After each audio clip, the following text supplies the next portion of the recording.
ಪ್ರೀತಿ ಎಂದರೆ ಯಾವಾಗಲೂ ಸಿಗುವುದಲ್ಲ, ಕೆಲವೊಮ್ಮೆ ಅದು ಕಾದಿರುವುದು. ಅವಳ ಹೆಸರು ಅನನ್ಯ. ಸರಳವಾದ ಹುಡುಗಿ, ಚಿಕ್ಕ ಕುಟುಂಬ, ದೊಡ್ಡ ಕನಸುಗಳು. ಕಾಲೇಜಿನಲ್ಲಿ ಅವಳು ಒಬ್ಬ ಹುಡುಗನನ್ನು ನೋಡುತ್ತಾಳೆ. ಅವನ ಹೆಸರು ಅರ್ಜುನ್.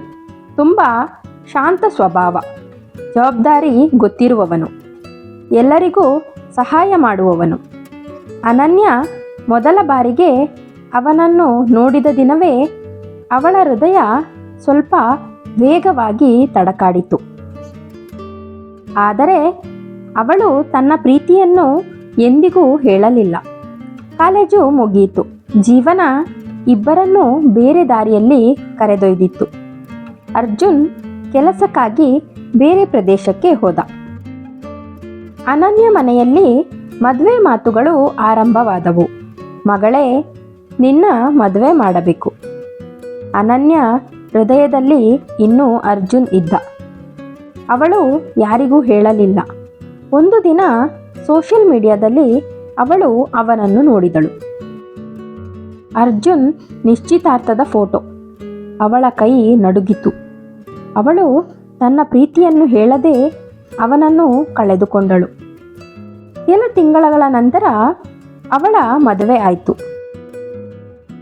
ಗಂಡ ರವಿ ಒಳ್ಳೆಯವನು, ಗೌರವ ಕೊಡುವವನು, ಕಾಳಜಿ ಇರುವವನು. ಆದರೆ ಅವಳ ಹೃದಯದಲ್ಲಿ ಇನ್ನೂ ಒಂದು ಅಪೂರ್ಣವಾದ ಅಧ್ಯಾಯ ಉಳಿದಿತ್ತು. 5 ವರ್ಷಗಳು ಕಳೆದವು. ಒಂದು ದಿನ ಆಕಸ್ಮಿಕವಾಗಿ ಆಸ್ಪತ್ರೆಯಲ್ಲಿ ಅವಳು ಅರ್ಜುನ್ನನ್ನು ನೋಡಿದಳು. ಗಂಭೀರವಾದ ಅಪಘಾತ ಆಗಿತ್ತು. ಅನನ್ಯ ಬೆಚ್ಚಿ ಬಿದ್ದಳು. ರವಿ ನಿಧಾನವಾಗಿ ಹೇಳಿದನು, ನಿನಗೆ ಅವನ ಬಗ್ಗೆ ಏನೋ ಇದೆ, ಹೋಗಿ ಮಾತಾಡು. ಅವಳು ಕಣ್ಣೀರಿನಿಂದ ಅರ್ಜುನ್ ಹತ್ತಿರ ಹೋದಳು.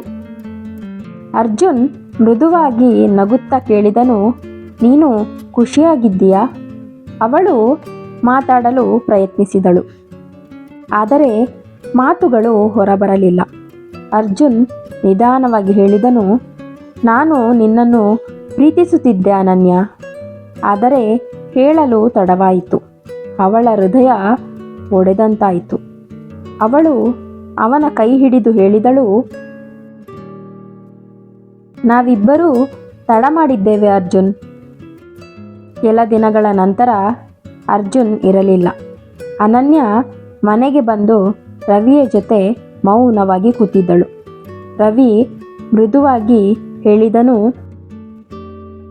ಹಿಂದಿನದನ್ನು ಬಿಡು, ಇಲ್ಲದಿದ್ದರೆ ಇಂದಿನ ಬದುಕನ್ನು ಕಳೆದುಕೊಳ್ಳುತ್ತೀಯ. ಅವಳು ಮೊದಲ ಬಾರಿ ರವಿಯನ್ನು ನೋಡಿ ನಕ್ಕಳು. ಅವಳು ಅರ್ಥ ಮಾಡಿಕೊಂಡಳು, ಪ್ರೀತಿ ಎಂದರೆ ಯಾವಾಗಲೂ ನಮ್ಮದೇ ಆಗುವುದಲ್ಲ, ಕೆಲವೊಮ್ಮೆ ಅದು ಪಾಠವಾಗಿಯೇ ಉಳಿಯುತ್ತದೆ. ಅನನ್ಯ ತನ್ನ ಭೂತಕಾಲವನ್ನು ಬಿಡುವ ನಿರ್ಧಾರ ಮಾಡಿದಳು. ತನ್ನ ಗಂಡನೊಂದಿಗೆ ಹೊಸ ಬದುಕು ಆರಂಭಿಸಿದಳು. ಹೇಳದೆ ಉಳಿದ ಪ್ರೀತಿ ಒಂದು ದಿನ ನೆನಪಾಗುತ್ತದೆ, ಆದರೆ ಆಗ ಅದು ತುಂಬ ತಡವಾಗಿರುತ್ತದೆ.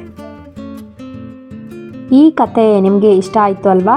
ಇಷ್ಟ ಆಗಿದ್ದರೆ ಲೈಕ್ ಮಾಡೋದನ್ನು ಮರಿಬೇಡಿ. ಹಾಗೆಯೇ ಬೇರೆಯವ್ರ ಜೊತೆ ಈ ವಿಡಿಯೋವನ್ನು ಶೇರ್ ಮಾಡಿ. ಸಬ್ಸ್ಕ್ರೈಬ್ ಮಾಡದೆ ಎಷ್ಟೊತ್ತು ವಿಡಿಯೋನ ನೋಡಿದರೆ ಸಬ್ಸ್ಕ್ರೈಬ್ ಮಾಡಿ. ಹಾಗೆಯೇ ನಿಮ್ಮ ಅನಿಸಿಕೆ ಅಭಿಪ್ರಾಯಗಳನ್ನು ಕಾಮೆಂಟ್ ಬಾಕ್ಸಲ್ಲಿ ಕಮೆಂಟ್ ಮಾಡಿ. ಮತ್ತೆ ಮುಂದಿನ ಹೊಸ ಕಥೆಯೊಂದಿಗೆ ಸಿಗ್ತೀನಿ. ಧನ್ಯವಾದಗಳು.